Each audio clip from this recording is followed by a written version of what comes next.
AP CM చంద్రబాబుకు విచిత్రమైన గుణగణాలున్నాయని అనంతపురం జిల్లా ఉరవకొండ సభలో చెప్పారు వైఎస్ జగన్. చంద్రబాబు ముఖ్యమంత్రి అయితే చాలు, కరువు వస్తోందని అన్నారాయన. కాంట్రాక్టర్లతో స్నేహం, రైతులతో యుద్ధం చేస్తాడనంటూ చంద్రబాబుపై సెటార్లు విసిరారు జగన్. చంద్రబాబు నాయుడు గారిలో ఉన్న ఇంకా అనేక గుణగణాలు ఏమిటో తెలుసా? ఇదే చంద్రబాబు నాయుడు గారు కేంద్రంతో ఎప్పుడూ స్నేహం చేస్తాడు, కానీ రాష్ట్రంతో మాత్రం యుద్ధం చేస్తాడు. రాష్ట్ర ప్రయోజనాలను తాకట్టు పెడతాడు, రాష్ట్రంతో మాత్రం యుద్ధం చేస్తాడు. కాంట్రాక్టర్లతో స్నేహం చేస్తాడు, కానీ రైతులతో యుద్ధం చేస్తాడు. కాంట్రాక్టర్లకు కమిషన్, రైతులకు మాత్రం నీళ్ళు ఇవ్వాలన్న ఆలోచన రాదు. ఇదే చంద్రబాబు నాయుడు గారు ఎన్టీఆర్తో కయ్యమాడతాడు, కానీ బాలకృష్ణతో వియ్యమాడుతాడు. ఇదే చంద్రబాబు నాయుడు గారు.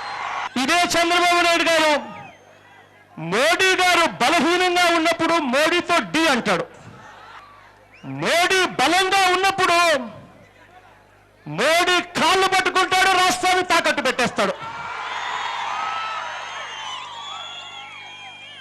ఇదే చంద్రబాబు నాయుడు గారు అందితే కేసీఆర్ జుట్టు పట్టుకుంటాడు,